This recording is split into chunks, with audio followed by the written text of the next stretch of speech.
Buenas noches, Roberto. Viernes, primera semana, vamos cumpliendo la primera semana de a las 8. Tenemos una imagen hoy que va a ser el centro de nuestra discusión, que es el Congreso Nacional. Les asombrará porque esa es una casa muy chiquitita y muy modesta, pero ese es el Congreso Nacional original de la Argentina, que casi nadie lo sabe esto, pero el recinto todavía se conserva y está dentro de lo que es hoy el edificio del Banco Hipotecario Nacional, o sea, sobre la calle Balcarce, frente al Ministerio de Economía. Pero me gustó esta imagen para hablar del Congreso, que va a ser nuestro tema, y la democracia. Tenemos a Juan Carlos Kachanowski para hablar de eso, de invitado hoy, porque, claro, esta era una visión muy modesta de una república, ¿no? Ahora tenemos ese edificio enorme, digamos que copiada, una arquitectura copiada también de la norteamericana, ¿no? Tenemos un Congreso enorme que parece que tenemos que ir ahí a rezar, más o menos, pero este era, me parece a mí, el modelo más adecuado, más acertado respecto de la Constitución Nacional, ¿no? Un Congreso que no está en todo. No, por lo menos no es esa máquina de producir leyes como chorizos, ¿no? Que dice, para algunos es, viste que a fin de año hacen siempre la estadística de cuántas leyes hizo cada legislador. Bueno, cada ley es un desastre, ¿no? Cada ley es una orden. Y encima nos cuesta caro, Roberto, ¿no? Sí, ¿qué tal, José? ¿Cómo andas, Charlie? ¿Bien? Mi hermano, ahí van a ver que ahora van a poder ver cuál de los dos es más inteligente, ¿no es cierto, José? Ahora vamos a hablar, ya lo tuvimos a Nico el otro día. Y nos humilló a los dos. Nos humilló a los dos, ahora vamos a ver qué logra hacer Juan Carlos. Bueno, les cuento. No, ahora vamos a explicar lo que todo el mundo sabe. Muy bien. Bueno, voy. Vamos a ver, el Congreso de la Nación tiene en este momento, según el presupuesto, casi 13.000 personas. ¿Sí? 12.986 personas. Yo creo que no. A ver, si entran todos, se cae el edificio. ¿Sí? Este no hay problema. ¿Sí? Pero voy a dar algunos datos nada más, porque son muchísimos los que tengo, pero voy a dar, por ejemplo, hay, recordemos, 72 senadores y 257 diputados, ¿correcto? En total, 329 legisladores. Entonces, yo tomé, por ejemplo, en senadores. ¿Cuántos empleados hay asignados específicamente a la planta de senadores? Hay 4.337 empleados. ¿Esto qué quiere decir? Que si vos dividís 4.337 por los 72 senadores, te da que por cada senador hay 60 empleados. O sea, que el tipo es una pyme. O más que una pyme. Si tomás diputados, te da que hay 5.454 empleados para 257 diputados. 5.454 personas para 257 diputados, que son 21 empleados por diputado. 21. ¿Sí? Esto no incluye a la biblioteca, no incluye la imprenta. Te digo, la biblioteca tiene 1.473 empleados. Dije, bueno, si cada labura 24 horas, ¿sí? 3 turnos de 8 horas, te da que hay por turno 491 tipos. Se chocan, hay más empleados que libros. Si te ves.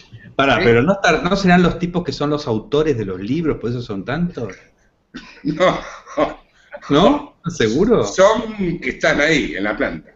La imprenta, atenti, la imprenta, vos fíjate que hay cosas antiguas, pues, ahora manda las cosas por mail, etcétera, ¿no? Sí, pero bueno, tiene la imprenta. PDF podría ser la imprenta. Claro, ¿no? 526 tipos. Yo creo que, no sé, el Clarín debe tener en la planta 526 tipos, que sale todos los días con un diario. Seguramente. Entonces, a ver, yo lo que digo es, acá el presupuesto del Congreso es de, espérate que lo encuentre, el presupuesto del Congreso es de 4.445 millones de pesos al año. ¿Sí? Esto quiere decir que por 329 legisladores que tenemos, porque son 72 diputados y 72 senadores y 257 diputados, cada uno nos cuesta 13 millones por año. ¿Sí? Sí, y pará. Si lo dividís, tenés que sumarle el costo de oportunidad. por el hecho de que esta gente decida como decide.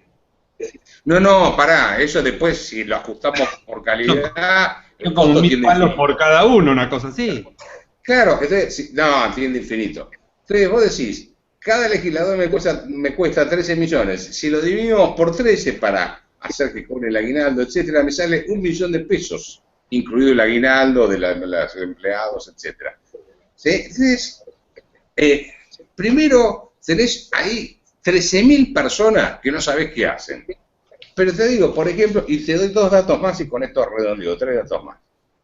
Dentro del Congreso hay una cosa que se gastan 6 millones de pesos que se llama, depende de senadores, y se llama fortalecimiento institucional. No se rían, les ruego, por favor, esto es lo que dice. Fortalecimiento institucional, 6 millones de mangos, ¿sí? Recursos humanos 0, horas de cátedra 0, así que no sabemos qué se lleva esa guita, ¿sí? Y después tenés este que es muy divertido, control parlamentario de los fondos de seguridad social. Esas ¿viste que se afanaron de nuestro coso? Bueno, ese nos cuesta casi 7 millones de pesos por año. Y finalmente, tenés ¿a quién? ¿Cómo se llama el de que regula la televisión y demás? Defensa del Público de Servicios de Comunicación Audiovisual. En realidad no sé si es el AFCA.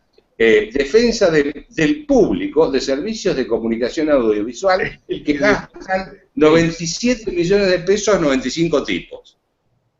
Bueno, en resumidas cuentas, este chiste nos sale, si incluimos todo, o sea, yo te dije 4.400 millones de pesos por año si tomamos solo diputados, senadores y sus empleados. Ahora, si incluimos todo lo otro, que son un montón de rubros, el presupuesto total se eleva a casi 5.400 millones de pesos. Bueno, si lo quieren ajustar por calidad esto, tiende infinito. Acá nos dice Santiago que nos pueden hacer preguntas, recuerden, metiéndose a través del video, o si no por Twitter también, al Twitter de Roberto Balmío. Acá dice Santiago, por suerte de tantos ñoquis. Yo creo que ahorramos bastante guita con los ñoquis, en el fondo, que no estén adentro del edificio. Bueno, salvo que lo hagan caer. Pero yo sigo añorando el Congreso primitivo, que era mucho más serio, ¿no? Una casita como para que los tipos vayan un año, ¿no? Ahora vamos a preguntarle a Juan Carlos qué opina de esto. ¿Cuál sería el Congreso ideal, no? Charlie. A ver, sí.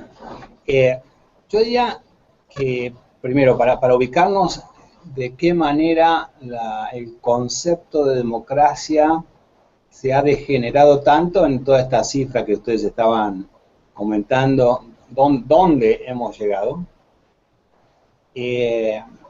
Desde, tal vez, Grecia, con su democracia directa, hasta la actualidad. Es que, recuerden, para llegar a la conclusión final, ¿no? De que en qué estamos, en una democracia o en qué cosa. La discusión original era cuál es un sistema jurídico que logra el mayor bienestar para las personas. Y ese es el objetivo. Ahora, el tipo de gobierno que va a hacer que esto funcione, según Aristóteles, podría ser una monarquía, podría ser una aristocracia, podría ser una democracia, etc. Platón, más simple, decía que no, tenía que ser un grupo de sabios, entre los cuales obviamente estaba él. Entonces, ¿cómo funcionaba? Hay un libro que por ahí recomiendo enfáticamente sobre toda esta historia, de un tal Richard Pipes se escribe Pipes, y que se llama Property and Freedom.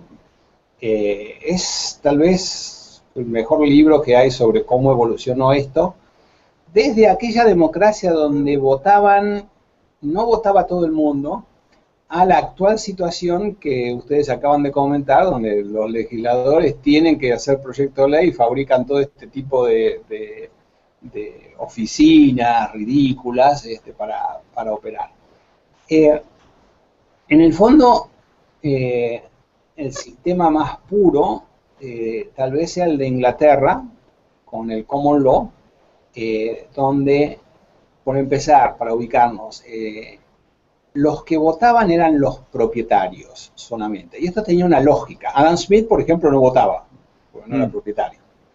Y tenía que ser, en aquella época, el propietario era el propietario de tierra, ¿no? Otra propiedad no se concebía en aquella época, uno no era propietario de su ropa, o hoy en día uno dice, es propietario porque tiene ropa o algo por el estilo. Entonces, cuando el rey decía, necesito más ejército, vamos a construir caminos, ¿qué hacía? Hacía una propuesta y le decía a los que votaban, o sea, a los que pagaban impuestos, miren, necesitamos más caminos porque con esto vamos a lograr tal cosa. ¿Están de acuerdo o no están de acuerdo? Y entonces votaban, ¿sí? ¿Sí o no? Necesitamos más barcos y más ejércitos porque Francia se está armando, etcétera, por lo tanto, ¿estamos de acuerdo o no en aumentar el gasto militar? Y los que pagaban los impuestos en esa época eran los que votaban.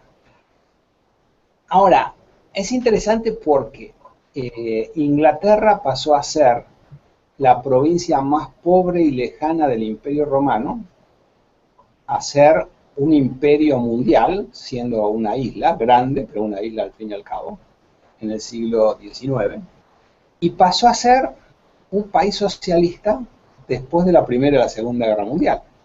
O sea, y como estos hay varios casos, Argentina, obviamente, es un caso. Pero un país que a pesar de decir era la provincia más lejana y pobre del Imperio Romano, se transforma en un imperio donde sus colonias eran nada más y nada menos que Estados Unidos, Canadá, India, China, Sudáfrica, Australia, que estaban por todas partes. Lamentablemente nosotros no lo dejamos entrar. Y pasa a ser, o sea, a pesar de todo ese gran éxito, luego la misma democracia, el sistema tal vez más liberal desde el punto de vista político que es el inglés, se entra a deteriorar, y llegan a los 40, 45 estatizando ferrocarriles, carbón, el Banco Central que era privado, y es termina siendo uno de los países más socialistas que hay. ¿Por qué esta historia? Porque el punto parece ser que, por un lado, asociamos democracia con libertad, pero al mismo tiempo parecería que la carrera democrática hoy en día, como ha degenerado todo el concepto, es a ver qué partido político propone más violación de derechos para ganar las elecciones. Entonces, tengo que prometer subsidios, tengo que prometer protecciones, tengo que prometer educación, y prometo. Y cada vez que hacemos una promesa de estas, por ejemplo, una protección arancelaria, implica que voy a proteger a los que me votaron a costa de los que tienen que pagar los productos de mala calidad o más caros. Entonces, cuando uno mira las promesas, es que es una carrera por ver lo que Bastiat llamaba el robo legalizado. Exacto. Otro gran libro, ¿no? La ley.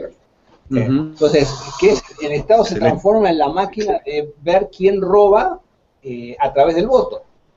Cómo robo a otro a través del voto. Y esto es lo que tenemos hoy en día. Tal vez a distintas velocidades, donde obviamente Venezuela creo que va a la cabeza con la violación de todo tipo de derechos. Argentina no sé si va en segundo o tercero lugar al respecto, pues el atropello a los derechos de este país ya se ha transformado en una generalidad. Y otros que van mucho más lentos. Tal vez el ejemplo opuesto es Suiza. Que ahí me pasa algo divertido, porque nosotros estamos trabajando con una universidad suiza privada. Y Suiza no tiene presidente. Los cantones son totalmente independientes y opera como un directorio de empresa, donde alguno de los jefes de los cantones es el que da la palabra en una reunión. Pero no está el presidente como el concepto latinoamericano, que es el que gobierna, que tiene el poder, ¿no? Cristina, Chávez, Maduro. ¿Es la escala la diferencia? No es ese. Charlie, la escala puede ser la diferencia, lo que hace que se relativice esa tendencia que vos decías.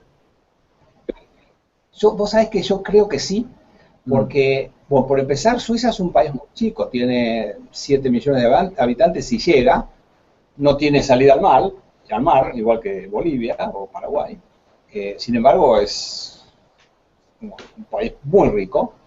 Y claro, la población no solamente es pequeña, sino que los cantones, al estar divididos en los cantones, son todavía más pequeños.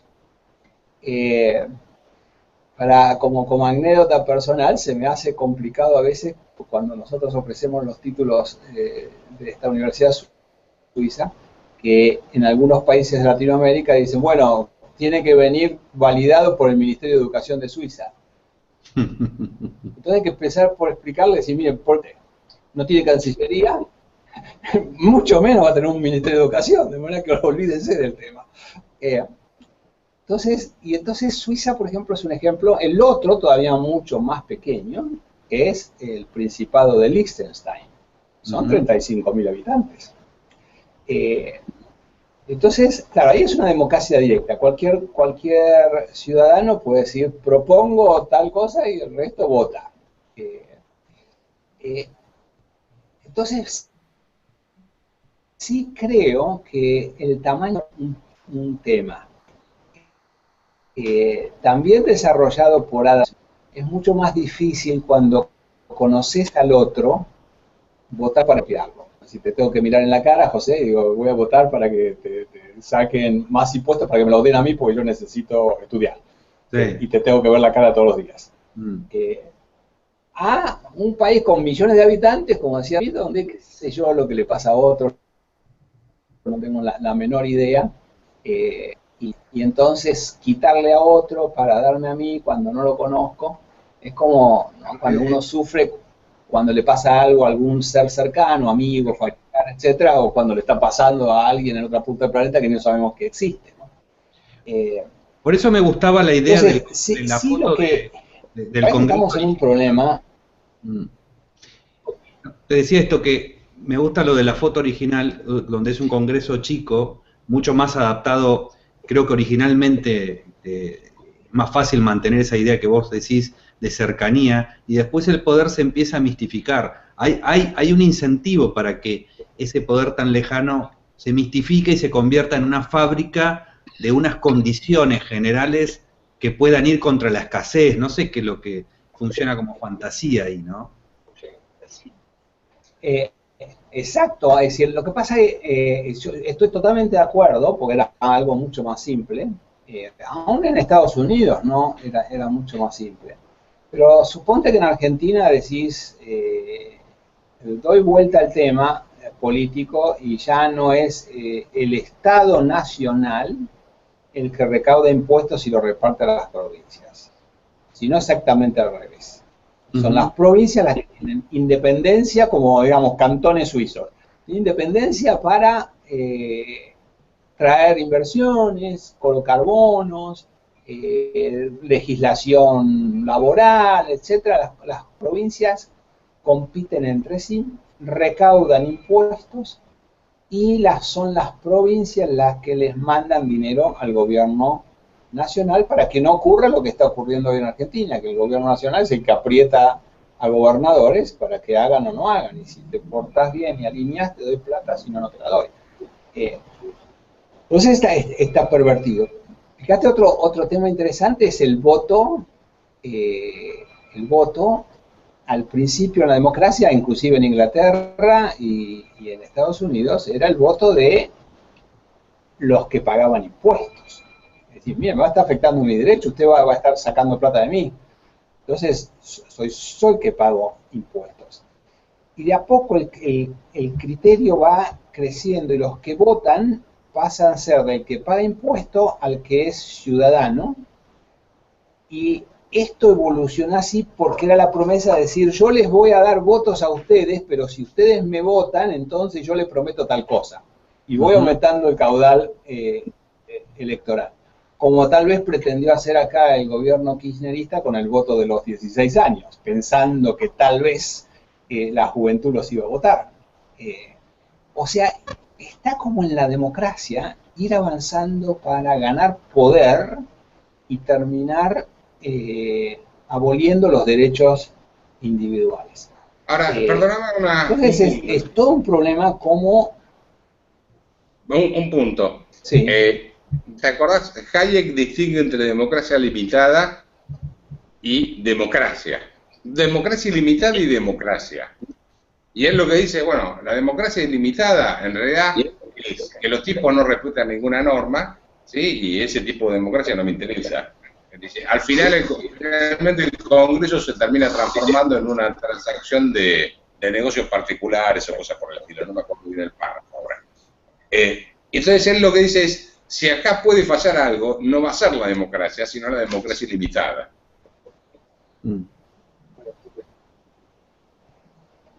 ¿Recordás eso, Charlie? Sí, me parece, no sé si no, me parece que... ahí está. Dale, adelante. Sí, está claro. Si bien Hayek hace mucho hincapié en eso, tal vez el artículo más importante es individualismo verdadero y falso. Bueno, aparte de los libros, ¿no? De Constitution of Liberty, etcétera. Pero es un concepto que ya venía de Grecia. O sea, Aristóteles estaba dividiendo entre gobiernos buenos y gobiernos malos. El gobierno democrático, politeia, que respetaba la justicia y la ley, era un gobierno justo. Pero el mismo gobierno democrático podía ser perverso y muy perverso. De hecho, Platón se oponía totalmente a la democracia bajo un concepto que hoy pueden decir elitista o lo que ustedes quieran. Pero él decía algo así como, y eso que Platón era comunista, pero él decía algo que es, miren, ¿cómo alguien va a gobernar si no sabe qué es la ley? ¿Cómo alguien va a gobernar si no sabe cómo funciona una sociedad? ¿Cómo puede ser eso? Bueno, si alguien va a volar un piloto no. Es que claro, yo creo que ahí está el centro de todo el problema. ¿Por qué me parece que está el centro de todo el problema? Porque la respuesta obvia que está sugiriendo Platón tiene que ser un tipo sabio, que es su posición. Y entonces para solucionar eso aparece la democracia y dice, no, tenemos que ser todos nosotros. Pero en la democracia también se pretende que se seleccione a los mejores, lo cual es una contradicción con la democracia, porque la democracia supone que cualquiera de nosotros está en condiciones de gobernar. Entonces no sé si la pregunta que ya nos tendremos que hacer es por qué alguien tiene que gobernar. Obviamente nada garantiza que la persona que sabe gobierne bien. Y alguien le ha dicho a Vargas Llosa aquí en una conferencia hace muchos años, mire, a este país, Argentina, lo hicieron grande un montón de inmigrantes brutos y lo rompieron sus hijos doctores, lo cual es totalmente cierto.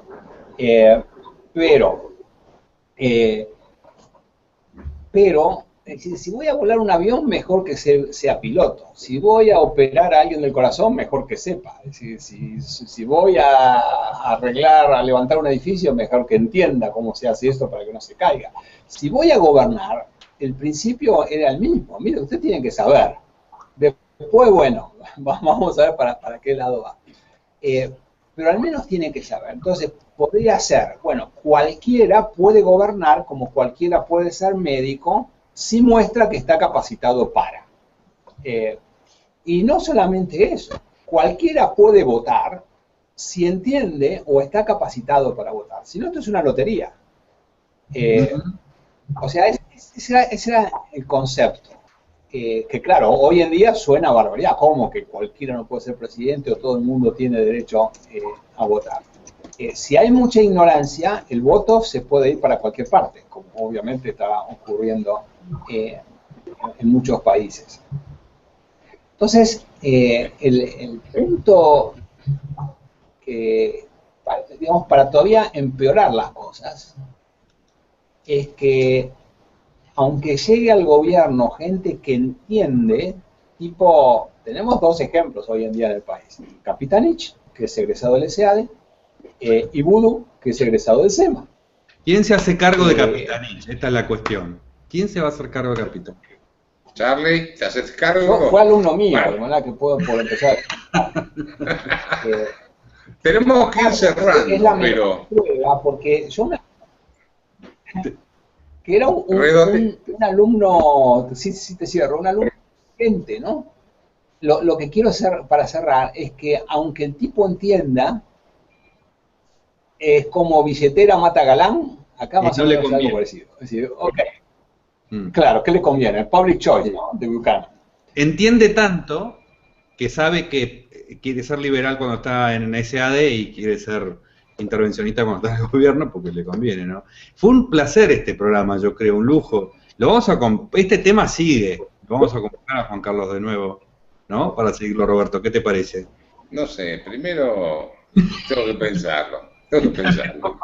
Lo vamos a empezar a ver qué dice la gente. Porque de chico me afanaba las medialunas cuando comíamos todo. Así que, bien, lo bien que hacía, no sé. Cuando estés solo avisá, hacerlo. Bueno, Juan Carlos, ha sido un enorme placer. Roberto, gracias también. Y bueno, quedan preguntas. Una pregunta que queda para la próxima vez que te convoquemos es cómo ves a la democracia en Estados Unidos, como dice acá Mario Trilla, ¿no? ¿Hasta qué punto está comprometida también en Estados Unidos? Pero lo dejamos para la próxima invitación porque es todo un tema. Gracias a Arreta, que nos dice que el populismo es un mal enorme, que afecta también a Estados Unidos. Y a Daniel, que dice lo que es seguro es que los políticos van a poder seguir turnándose en el poder y chupándonos la sangre. Eso lo tiene clarísimo Daniel Finzi, tiene razón. Nos vemos entonces el lunes.